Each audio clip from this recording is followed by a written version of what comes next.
This has set up a new way of how social workers are working. With the coming of the Care Act 2014, it meant that there was a national eligibility criteria set out that has to be recognized by all local authorities. This means that a local authority must assess an individual who appears to be in need of care and support, regardless of whether they will meet the eligibility criteria or not. Having said that, when we go out to assess as social workers, we are looking at how the individual may have a disability or medical conditions that impact on their well-being on a daily basis. We are emphasizing on the person's well-being, because if the person is unable to attend to their personal care, this is going to impact on their well-being in such a way that they cannot live well in the community, feeling at ease. Maybe they may feel like they are uncomfortable when they sat next to their friends or family, things like that. So this is what we are looking at from the social work perspective. It has emphasized more on advocacy rather than previously. So when we contact the individual initially, we speak to them, we tell them what we do, and then we tell them what the assessment process is. So we ask them whether they are fine to attend the assessment on their own, or they would like to come with a friend, a carer, it may be a family member. So this other person advocates on these individual's behalf. They may be able to put across views that the individual may not feel free or may not be able to put across themselves. It may be because of barrier in language, communication. But with the coming of the Care Act, as practitioners, we are specifically looking out that this individual is representing themselves clearly. The process of eligibility, when we go out, we are looking at how the individual manages at home on a daily basis.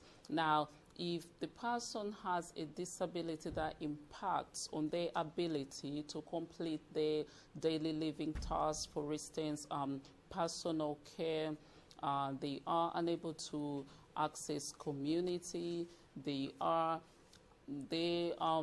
situation means that they don't have suitable accommodation. So if it's found that the person has two or more outcomes which they are unable to achieve, then this person is eligible for publicly funded care and support. So we complete the assessment, include all this information that will have been gathered during the assessment process. It may be what the GP is sending, the therapists who are working with this individual, put it together to form what we call an assessment.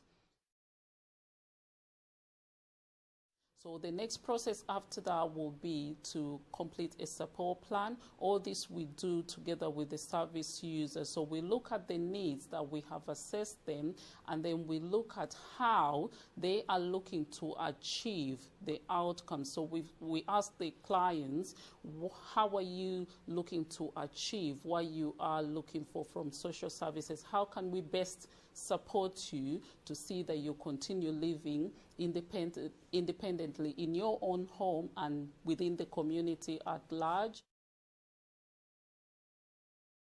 So we write a support plan pointing out what services we are going to be requesting for from the panel. A panel will be like a board of senior managers who will look at the assessment, the support plan, and then agree or disagree whether the individual has to be publicly funded by the local authority.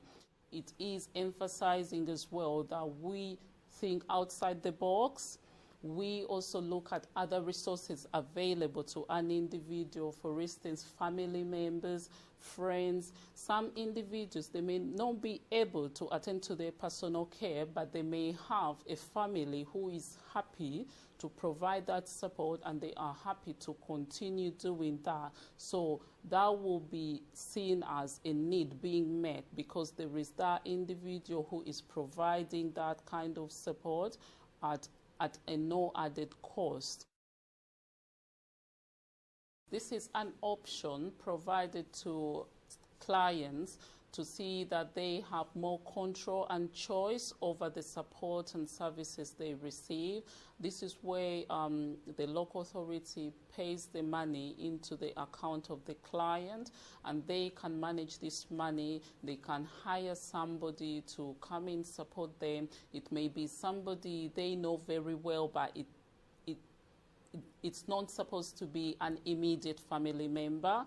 So this is good in a way that they have control and choice. They can choose as per when they need to use the money, as per when they want the carer to come in. So we recommend that people take this option more often. Some people may think it is too much to deal with, because obviously the individual will need to prove that they are using the money for what it's been provided for. However, it is good for choice and control.